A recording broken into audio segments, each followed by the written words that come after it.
هذا القرآن يوحدنا لطريق الخير يوجهنا الله تعالى أنزله ورسول الله معلمنا بسم اللہ الرحمن الرحیم۔ اس سے پہلے والے سبق میں ہم نے اسم مفعول کے بحث کو پڑھا تھا، اسم مفعول کے بنانے کا طریقہ اور اس کے کتنے صیغے آتے ہیں وغیرہ وغیرہ، یہ ساری چیزیں ہم نے پڑھی تھی۔ آج کے سبق میں ہم اس میں ظرف کے بنانے کا طریقہ پڑھیں گے۔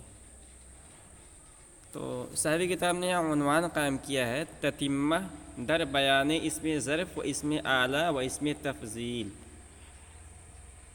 تتمہ کہتے ہیں وہ چیز جو کسی چیز کو ختم کرنے والی ہو، کسی چیز کے خاتمے کو کہتے ہیں۔ تو یہاں سے بتلانا چاہ رہے ہیں کہ یہ تینوں اسم ظرف اور اسم اعلیٰ اور اسم تفضیل، ان سب کے بیان سے اپنی وہ اس کتاب میزان الصرف کو ختم کر دیں گے۔ تو میزان الصرف اب بالکل ختم ہوا ہی چاہتی ہے، صرف اسم ظرف اور اسم اعلیٰ اور اسم تفضیل کی بحث باقی ہے، ٹھیک ہے۔ تو سب سے پہلے نے اسم ظرف کو بیان کیا ہے۔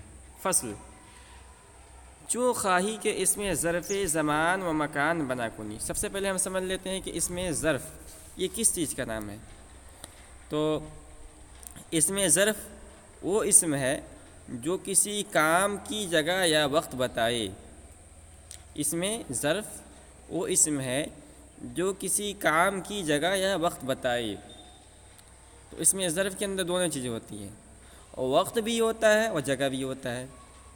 اگر وہ جگہ کو بتائے تو اسے ظرف مکان کہا جاتا ہے، اور اگر وہ وقت کو بتائے تو اسے ظرف زمان کہتے ہیں۔ جیسے مطبخن، مطبخ، طبخ یطبخ کے معنی آتے ہیں کھانا پکانا۔ مطبخ کھانا پکانے کی جگہ، وہ جگہ جہاں کھانا پکایا جاتا ہے۔ مدارس کے اندر جہاں کھانا پکایا جاتا ہے اس کو مطبخ کہتے ہیں، تو اس میں ظرف کا صیغہ ہے، ظرف مکان ہے۔ اسی طرح مطلع، طلوع ہونے کا وقت، یہ اس میں ظرف زمان ہے۔ تو سب سے پہلے صاحب کتاب نے جو قاعدہ بیان کیا اس کو ہم پڑھتے ہیں۔ کہتے ہیں چوں خواہی کہ اس میں ظرف زمان و مکان بنا کنی، جب آپ اس میں ظرف زمان یا مکان بنانا چاہیں۔ یہاں سے بتلانا چاہ رہے ہیں کہ ظرف زمان یا ظرف مکان بنانے کا ایک ہی قاعدہ ہے۔ ایسا نہیں کہ ظرف زمان بنانے کا الگ قاعدہ ہو اور ظرف مکان بنانے کا الگ قاعدہ ہو، ایسا نہیں، بلکہ ظرف زمان و مکان دونوں کا صیغہ ایک ہی ہوتا ہے، دونوں کے بنانے کا طریقہ ایک ہی ہوتا ہے۔ اب قرینے سے وہ ظرف زمان یا ظرف مکان ہے یہ متعین کیا جائے گا۔ علامت مضارع را حذف کن، تو علامت مضارع کو حذف کریں، یعنی ظرف اس میں ظرف بھی یہ فعل مضارع ہی سے بنتا ہے۔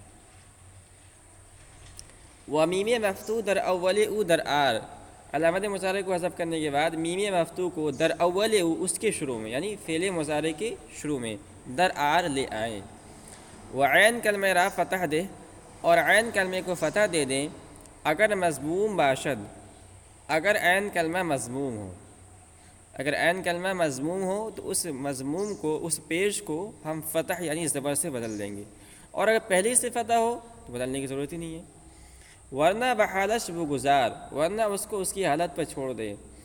ولام کلمہ را تنوین ملحق کن، اور لام کلمے میں تنوین کا اضافہ کر دیں، تا اس میں زمان و مکان گردد، تاکہ اس میں زمان اور مکان ہو جائے۔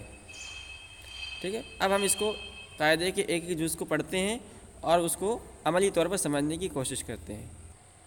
تو سب سے پہلے صاحب کتاب نے ذات بیان کیا ہے کہ اس میں ظرف زمان، یہ ظرف زمان اور مکان بنتا ہے فعل مضارع سے۔ ٹھیک ہے، کیسے؟ علامت مضارع را حذف کن، علامت مضارع کو حذف کر دیں۔ تو یہ ہمارے سامنے ایک فعل ہے، ہم لیتے ہیں یطلع،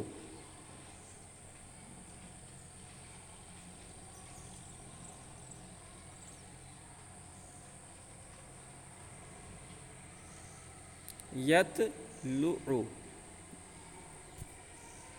ٹھیک ہے، طلوع ہونا، تو سب سے پہلے ہمیں کیا کرنا ہے؟ علامتی مضارع کو حذف کرنا ہے. یہ ہے علامتی مضارع، اس کو ہم نے حذف کر دیا. بچا کیا؟ تو ساکین اور لعو. اس کے بعد کیا کرنا ہے؟ ومیم مفتو در اول او در آر، اور فعل مضارع کے شروع میں میم مفتو لے کر آئے. میم مفتو لے کر آتے ہیں. ہو گیا مطلعو.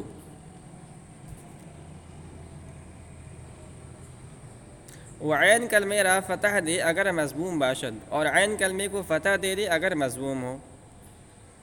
تو اب اس میں دیکھیے، اس میں ہم نے نہیں بتایا تھا، یہ تو جو ہے یہ ہے فا کلمہ، اور لام ہے عین کلمہ، اور عین ہے لام کلمہ. ٹھیک ہے. تو اب ہمیں کیا کرنا ہے؟ عین کلمہ ہے لام. عین کلمے کو کیا کرنا ہے؟ فتح یعنی زبر دینا ہے اگر پیش ہو. تو یہاں پیش ہے، اس لیے ہم کیا کریں گے؟ اس پیش کو ہٹا کے زبر دے دیں گے. تو یہ ہو گیا مطلعو. اب آگے کیا کرنا ہے؟ ولام، اچھا اگر مضموم باشد، اگر مضموم ہو، چنانچہ یہاں مضموم تھا.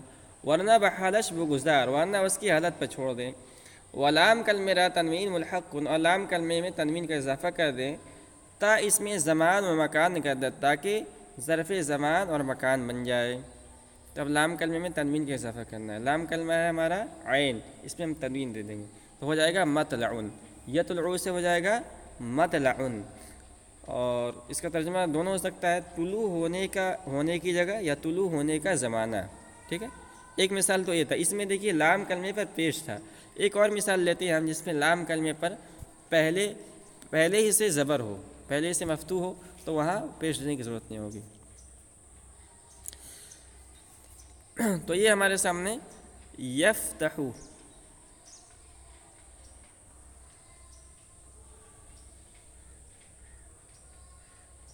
یفتحو ہے، یہ فعل مضارع، اسی سے بنے گا ظرف زمان مکان. سب سے پہلے کیا کریں گے؟ علامت مضارع کو ہم حذف کریں گے. ٹھیک ہے. اور اس کے بعد ہم لام کلمہ نکال لیتے ہیں. فا کلمہ ہے یہ ہے فا کلمہ، اور تا ہے عین کلمہ، اور ہا ہے لام کلمہ. ٹھیک ہے. تو علامت مضارع کا ہم نے حذف کر دیا. اس کے بعد کیا کرنا ہے؟ میم مفتوح اس کے شروع میں لے کر آنا ہے. تو ہو جائے گا مفتحو.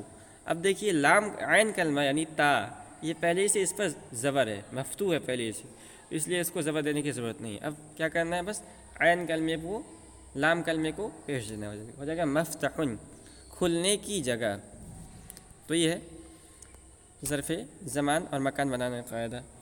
اب اس کے صرف 3 صیغے آتے ہیں.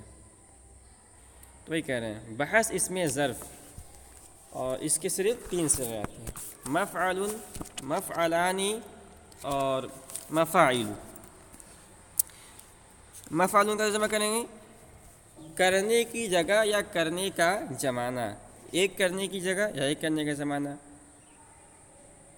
مفعلانی 2 کرنے کی جگہ 2 کرنے کا زمانہ. اور مفاعل بہت سارے کرنے کی جگہ یا بہت سارے کرنے کا زمانہ. یہ 3 صیغے آتے ہیں ظرف کے. تو امید ہے کہ آپ کو ظرف زمان و مکان کی بحث سمجھ میں آ گئی ہوگی، اور اگلے سبق کے اندر ہم اسم اعلیٰ کی بحث کو پڑھیں گے.